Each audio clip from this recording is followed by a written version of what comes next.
ఉత్పత్తుల్లో ఆంధ్రప్రదేశ్ అగ్రస్థానంలో ఉండేది. అటువంటి ఆంధ్రప్రదేశ్ ప్రస్తుతం సంక్షోభంలో చిక్కుకుందా అంటే, తాజాగా కాగ్ విడుదల చేసిన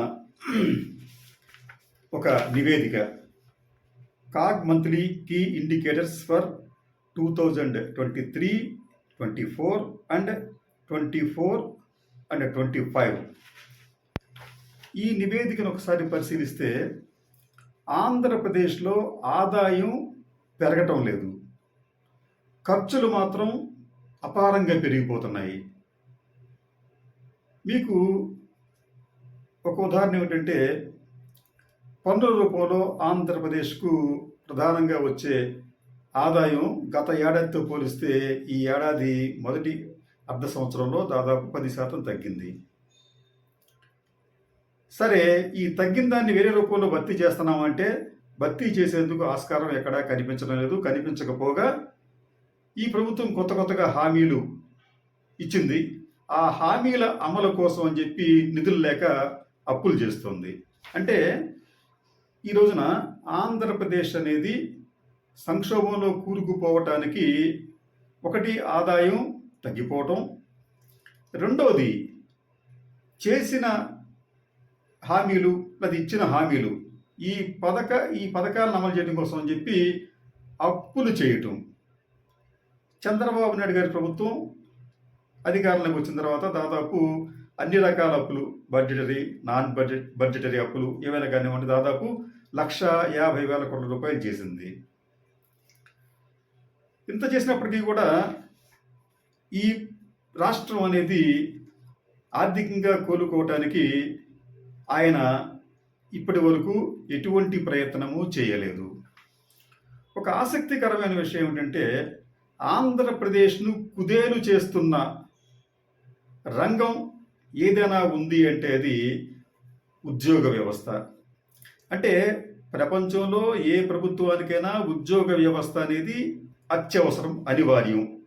అయితే ఈ ఉద్యోగ వ్యవస్థకు సంబంధించి చెల్లిస్తున్న వేతనాలు, భత్యాలు, పెన్షన్లు అవి ఈ రోజున ఆంధ్రప్రదేశ్కు ఒక పెద్ద గుదిబండలాగా మారాయి. అంటే మీరు అనొచ్చు, ఏ ఒక్క ఆంధ్రప్రదేశ్ అయినా దేశం అంతా ఉన్నారు కదా అంటే, భారతదేశంలో ఎక్కడ లేనంత ఎక్కువ జీతభత్యాలను ఆంధ్రప్రదేశ్లో ఇస్తున్నారు. కాబట్టి దీనిని మనం ప్రస్తావించుకోవాల్సి వస్తుంది. ఎంత ఎక్కువ ఇస్తున్నారు అంటే మనం ఆశ్చర్యపోతామండి.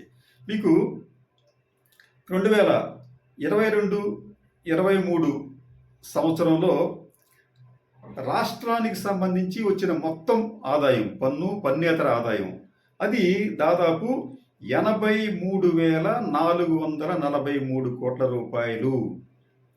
2023లో అంటే 22-23లో ఆంధ్రప్రదేశ్కు వచ్చిన మొత్తం పన్నుల రాబడి, పన్నుల ఏతర రాబడి 83,443 కోట్ల రూపాయలైతే, ఆ సంవత్సరంలో ఆంధ్రప్రదేశ్ ప్రభుత్వం 83,406 కోట్ల రూపాయలు జీతభత్యాలకు, పెన్షన్లకు చెల్లించింది.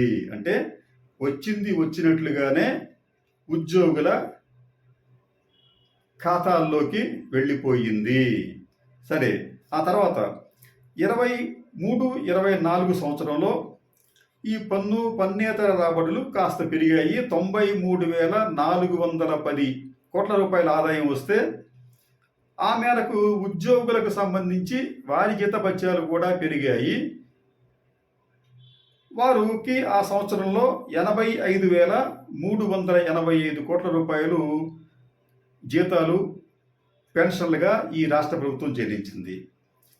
2024-25లో రివైజ్డ్ ఎస్టిమేట్స్కి వచ్చేటప్పటికి 1,00,00,000 కోట్ల రూపాయల ఆదాయం చూపిస్తున్నారు. ఇది అంచనా మాత్రమే. కానీ అంచనా కానిది ఏమిటంటే ఖచ్చితంగా చెల్లించాల్సిందంటే జీతాలు, భత్యాలు, పెన్షన్లు. అది దాదాపు 89,008 కోట్ల రూపాయలు, అంటే 90,000 కోట్ల రూపాయలు.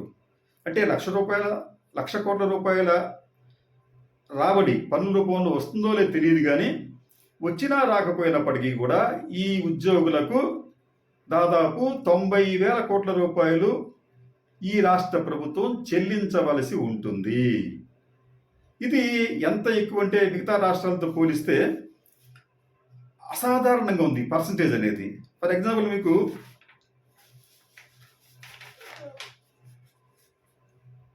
ఛత్తీస్గఢ్లో అయితే ఇది 32% ఉంది. అంటే ఆ ఛత్తీస్గఢ్లో వచ్చే మొత్తం పన్నేతర రాబడుల్లో ఉద్యోగులకు చెల్లిస్తున్న వేతనాలు కానీ లేకపోతే పెన్షన్లు కానీ అది ఉంది. మహారాష్ట్రకు వచ్చేటప్పటికి 36% ఉంది. వెస్ట్ బెంగాల్కి వచ్చేటప్పటికి 40% దాకా ఉంది. ఒడిశాకు వచ్చేటప్పటికి 28% ఉంది. మధ్యప్రదేశ్ హర్యానాకు వచ్చేటప్పటికి 29%గా ఉంది. ఎక్కడ 28-29%? అసలు ఎక్కడ 87%?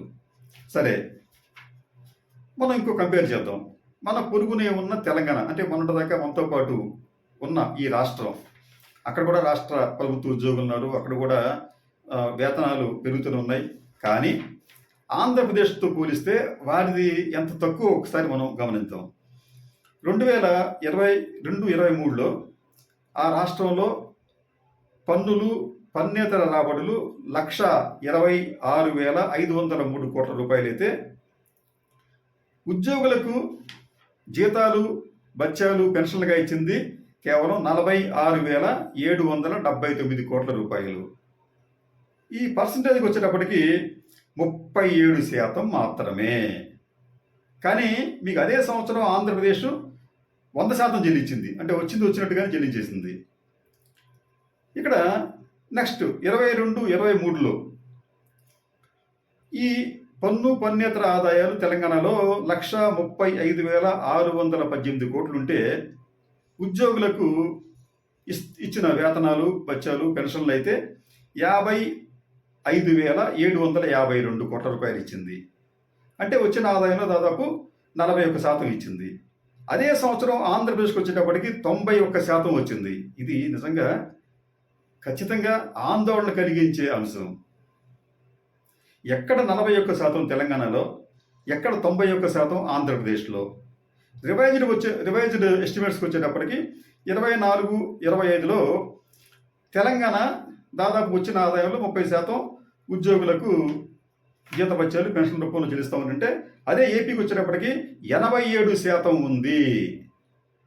ఇవన్నీ కూడా కట్టు కథలు, కాకమ్మ కథలు కాదు. ఇది కాగ్ సమర్పించిన నివేదికలోని ముఖ్యమైన అంశాలు.